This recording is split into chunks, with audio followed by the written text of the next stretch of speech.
Assalamualaikum dan selamat malam. Welcome back to channel. Semalam ni Zul akan buat review market di CoinMarketCap dan juga sedikit teknikal analisis untuk tengok ke mana ke arah pergerakan market. So malam ni agak tak menarik, aku kata agak tak seronok sikit Zul nak tengok chart apa, sebab something happen kat Zul punya charting kat trading view. Tak tahu kenapa ada something berubah, so nanti Zul kena setting balik. Sebab apa, ada banyak aku kata something yang Zul tengok tu memang lain sikit lah Zul punya chart. Apa-apa nanti Zul akan apa-apa kita still lagi buat analisis. So nanti Zul akan buat analisis di Bitcoin. Tak ada kena dengan price. Ini aku tanya secara visual tu punya trading view tu agak sedikit berubah, seperti ada orang ubah tu punya aku kata chart tu. Nanti pun nanti tu akan tengok balik dan tu akan aku kata repair balik tu punya chart. So guys, untuk malam ni let's go kita pergi ke CoinMarketCap dulu untuk review market secara keseluruhan apa yang dah berlaku untuk tempoh 12 jam. So inilah CoinMarketCap. So total market berada di 2.3 trilion. So volume berada di 105 berkurangan. So ini kita tengok harga akan terus melakukan pengurangan untuk hari ini. So let's tengok harga semasa di crypto. So Bitcoin 49.24%, Ethereum 4.3, daripada 43.42, 2.7%. So mostly kita tengok, mostly kita senang cerita memang semua sedang melakukan kejatuhan. So adakah aku kata good buy sekarang? Mencakap untuk current market memang Zul tak akan buy mana-mana dah. Hanya Zul akan buy bila sampai Zul punya hit, Zul punya trendline buy saja Zul akan buy. Tapi untuk sekarang Zul akan hold segala pembelian dan Zul hold segala asset Zul ada, dan Zul tak akan buy dan Zul tak akan jual. Selagi mana dia tak sampai Zul punya price untuk buy tu, selagi itulah Zul tak akan buy. So kat manakah Zul punya price buy? Di Bitcoin mencakap Zul ada trendline tu. Let's go kita pergi ke chart. So anda tengok chart ni, tak tahu mungkin ada sikit lainan. So yang pertama Zul hilang Zul punya RSI bawah ni. So Zul kata cuba cari tu, tak jumpa pula RSI nya jumpa tu. Nanti Zul akan cari break. So yang ni, okay yang ni. Okay, jumpa balik apa yang Zul nak tu. Meaning something wrong dengan Zul punya chart ni. Kalau anda perasan Zul punya line ni pun ada sedikit berubah. Kota merah biru ni. So Zul sepati kenapa jadi macam tu. So Zul buka balik-balik tadi memang jadi macam tu. So tak pastilah nak kata ada orang buka dia punya PC kacau kata dia punya chat, memang tak ada. So maybe ada something wrong dengan dia punya ni, nanti tak apa, dia akan boleh repair balik. Tapi ataupun mungkin adakah disebabkan Zul buat auto share, itu dah ada buat sharing sebenarnya. Zul ada sharing. So kalau Zul bukan sharing ni, meaning everyone with the link can view and copy. Meaning boleh view dan copy saja. Rasa tak boleh alter dia punya chart ataupun dia effect juga dia punya chart. So tak pastilah, mungkin ya, mungkin tidak. Tapi apa pun dia akan kata tutup dia punya sharing ni. So mostly kalau ikutkan, kalau sharing tu dia link, anda boleh lah, anda boleh tengok link ni, anda boleh tak perlu buat charting, anda tengok dia punya chart saja. So tak tahu kenapa, mungkin dia sharing ni kemudian mungkin ada berlaku sedikit cross editing daripada anda yang punya chart dan tu punya chart, mungkin bukan itu berlaku. Tapi tak pasti apa berlaku, tapi mungkin tak ikutkan kat sini. Mostly untuk sharing ni adalah dia hanya akan membenarkan anda untuk view dan copy saja, bukan untuk edit tu punya. So maybe something wrong dengan tu punya PC, mungkin ada update ke apa dan dia kacau sikit. So apa pun nanti tak masalah, dia akan alter balik. Cuma kata sedikit lambat lah dia akan alter. So guys, untuk review malam ni, saya kita pergi ke BTC dulu. So tak nak kata banyak nak update apa yang berlaku petang ni.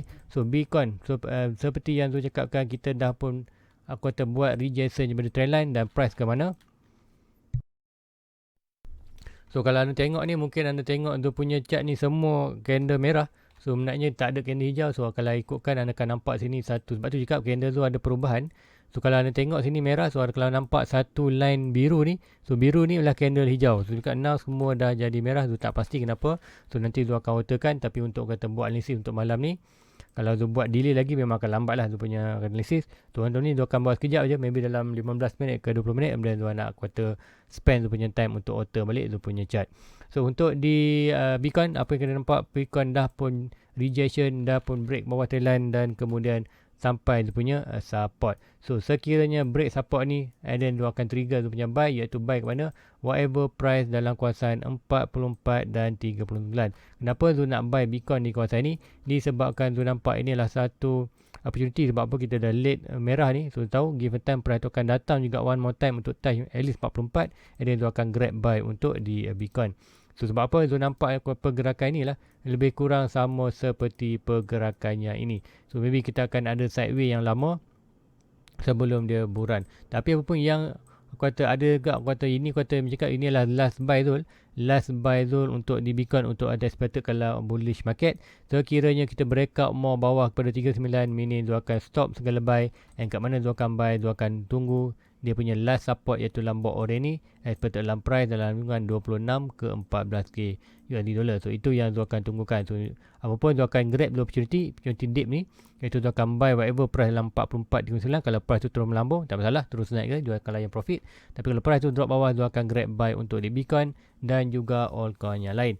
Tu yang Zul nak tumpu buy adalah Zul nak buy CRO, Zul nak buy Cardano. Cardano itu dah ada 1000 coin, tapi Zul dah jual 500 coin tu. Zul nak dapatkan balik di 500 coin tu. Sekiranya Bitcoin drop kawasan ni, kita akan expect Cardano boleh dapat dalam $1. So $1 Zul akan all in terus untuk dapatkan 500 coin. Kemudian Zul nak tengok juga di Matic dan Phantom. Matic buat pergerakan cantik. Matic baru saja break kita punya major resistance. So macam sebelum juga, whatever kawasan trendline ni good position buy, cuma kita tak test lagi. So apa pun untuk Matic dah pun breakout dia punya resistance. So break major resistance. Sekiranya BTC drop, kita akan expected more drop. Tapi tengoklah 2-3 hari ni BTC drop pun Matic dan Ethereum mesti lagi naik sikit je. Kalau Bitcoin recovery, tengok Ethereum dan Matic naik dengan cepat. Bila Bitcoin drop, kita akan expected sedikit recovery untuk Matic. So apapun Matic break major resistance, tu expected 1.6 kuartal 3.9 ataupun $4. So di Phantom memang sedang murah dengan 1.5. So tengok price ni memang tu nak buy untuk di Phantom ni, tapi apa pun cakap tu akan tunggu dulu. Tu akan cross ke dan tu punya line tu dengan Bitcoin. Sekiranya Bitcoin drop di kawasan 44k, so meaning tu akan grab buy untuk di Phantom. So untuk Phantom, adakah good position buy untuk sekarang? Expected now adalah good position buy untuk Phantom untuk long term. Sebab apa? Ikutkan dia dah drop ke last support. Last support antara 1.3 ke 1.07. So siapa yang nak buy tu masa Matic dah $3, jangan buy kawasan ni. Now dah drop, ala good position buy. Sebab apa? Untuk Phantom itu sendiri dah discount almost 60%. So expected kalau anda nak buy 50%, anda punya target pun dah boleh. Sekiranya kita dah masuk kembali dalam bearish market, so akan expected untuk Phantom mungkin ada lagi sedikit discount 60% ke 80%. 8% pembeli akan dapat dalam 70% dulu. So meaning juga ni antara 1.3 dan 0.75 sen adalah good position buy. So meaning anda boleh start buy dulu sini. Kemudian ada drop lagi, kita akan dollar cost average, kita buy sebanyak mungkin. So macam cakap, Phantom tu ada target untuk dapatkan 1000 coin, tu ada dah 200 coin. Sekiranya kata kita masuk telur bearish market, tak masalah.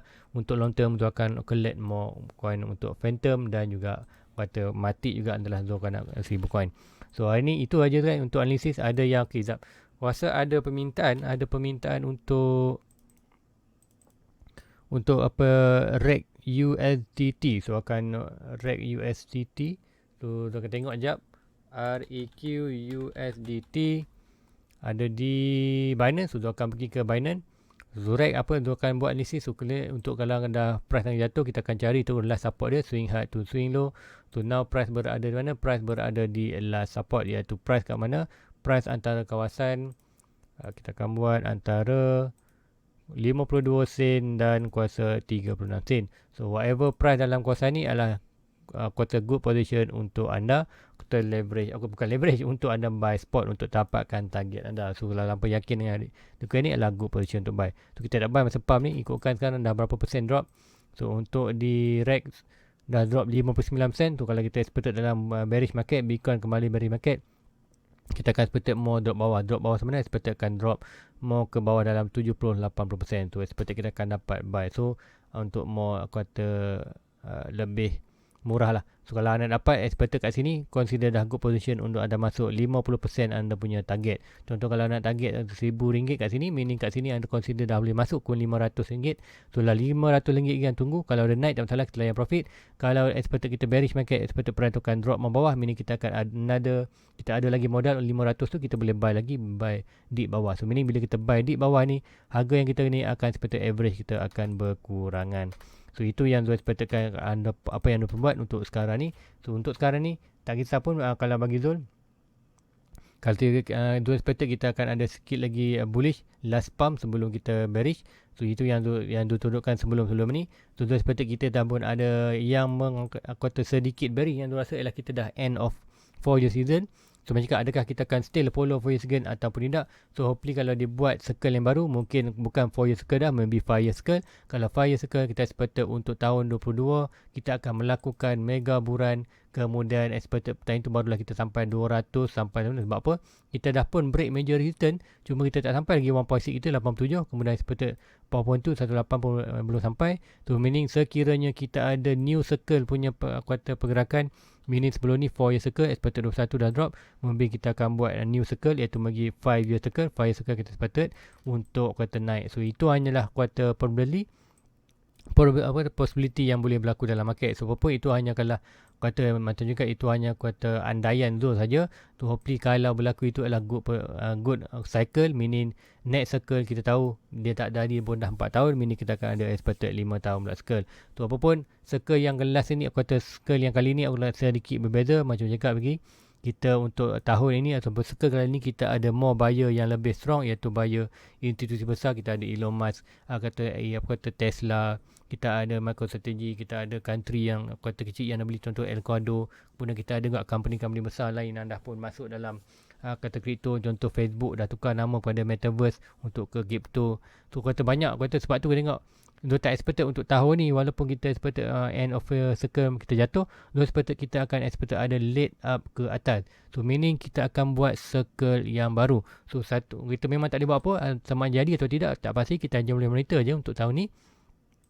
So macam cakap ni, untuk dia punya current portfolio di dalam kata 10,000 USD lebih untuk Bitcoin ni, kata di semua portfolio tu, so apa yang dia buat untuk altcoin, untuk dia punya asset sekarang ni adalah dia akan hold saja segala aset yang dia ada.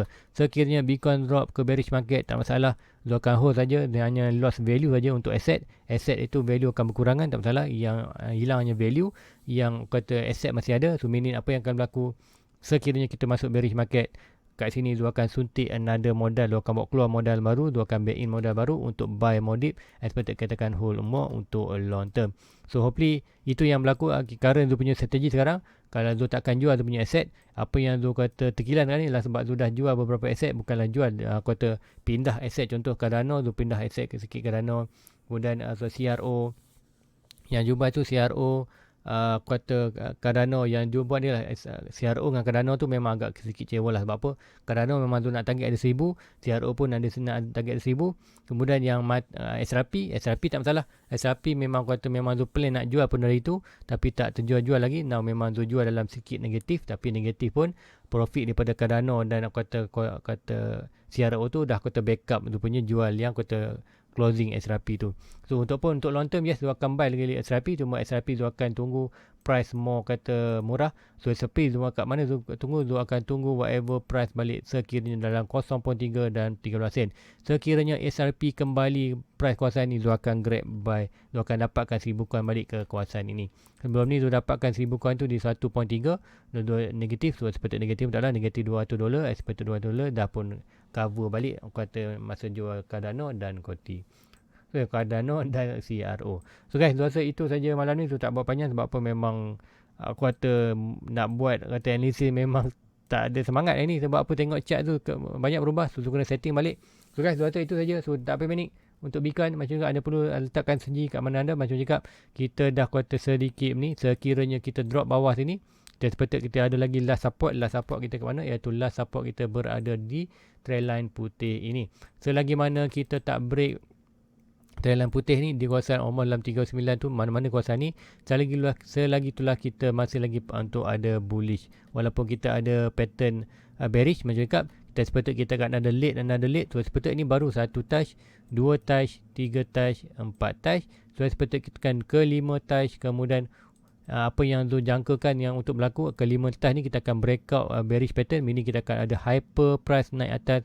Kemudian masa itulah kita akan tengok point kita akan jual kita punya asset sikit, ambil modal. Kemudian kita seperti akan berlaku, price tu akan return balik ke bearish market, masuk kawasan ni, dan kita akan masa kuasa ni kita akan expected terus ke bearish market. Yang bearish market yang kita tunggu-tunggukan untuk dollar cost average untuk buy more untuk long term. So itu yang Zul expectedkan dalam crypto untuk ni. So now kita monitor lagi. Untuk Zul selagi mana price tu tak drop bawah trendline ni, selagi Zul akan hold. Sekiranya price tu terus drop, tak naik dah, sekiranya price tu terus drop bawah, meaning Zul akan hold segala buy. Ini last buy tu untuk Bitcoin antara 44.39. Zul akan grab buy untuk Bitcoin dan Ethereum naknya. Dan beberapa altcoin contoh yang di Cardano, di Cardano, Phantom Matic itu Zul akan grab buy. Kemudian Zul akan grab juga sikit mungkin Metaverse mungkin Zul akan grab juga buy sikit, tapi Metaverse mungkin hold dulu. Zul akan target untuk ni lah Phantom Matic Zul dapatkan 1000, kemudian Cardano Zul nak dapatkan balik 500 coin Zul tu. Kemudian CRO Zul akan expect Zul akan tambah balik dia aku tu punya untuk dapatkan 1000 coin untuk CRO. So sekiranya price tu break bawah ni, meaning Zul tak akan buat pembelian dah. Zul akan tunggu pula price tu berada di meja support. Masa itu barulah Zul akan start balik untuk quarter buy untuk di crypto. So apa yang ada Zul akan hold. Zul tak akan jual apa segala yang Zul set. Zul buy more untuk long term. So guys, itu saja untuk malam ni. So expected di Asia quarter Bitcoin kita still lagi holding 48 apa tu. Sekiranya kita break ni, meaning kita akan expected price itu akan pergi ke 44k dolar. Meaning kita expected untuk yang kita nak tengok lah, expected kita nak tengok sideways kawasan ni. Kita berlaku sideways, meaning adalah good opportunity untuk dia breakout nanti. Expected dia akan naik ke atas seperti mana berlaku yang kita tengok sebelum ni di kawasan ini. So apa pun boleh berlaku. So macam kan, kenapa tu tak buy sekarang? So seperti tu akan tunggu whatever price dalam kawasan ni baru buy. Sama juga kawasan ni, kenapa tu tak buy sekarang? Tu tunggu expected ada opportunity untuk kita buy di kawasan 44 dan 39. So kalau Zubai kawasan ni terus bearish market rugi. At least kalau Zubai bawah ni sedikit kuarter bawah, and expected kalau bearish pun tak lah, Zul akan layan saja. Expected Zul akan tunggu sekiranya break bawah, Zul akan buy lagi bawah. So sebab Zul akan ambil opportunity dulu. So opportunity bawah ni kita akan grab dulu. Naik atau tidak itu second punya soalan. Kalau kita turun, kita hold saja aset. Kalau naik, kita akan layan profit. So apapun investment ada risiko. Anda perlu tahu risiko tu kat mana dan apakah tindakan anda. Macam tu, Zul invest dalam duit yang Zul tak pakai pun. Ibarat macam duit pencen, macam duit KRSP je. Kata duit tu kalau duduk dalam KRSP pun tak boleh buat keluar pun. Tu kalau expected keluar pun pencen. Tu sama enggak duit ni. Duit ni adalah duit pencen. So expected duit ni Zul tak sentuh pun untuk 5 tahun. So Zul boleh hold untuk another 10 year ke atas pun Zul boleh hold lagi Zul punya crypto ni. So guys, itu aja untuk malam ni. Please like, please subscribe, share kepada lain. So jumpa lagi pagi besok. Assalamualaikum. Bye bye. Everybody get your fucking hands up.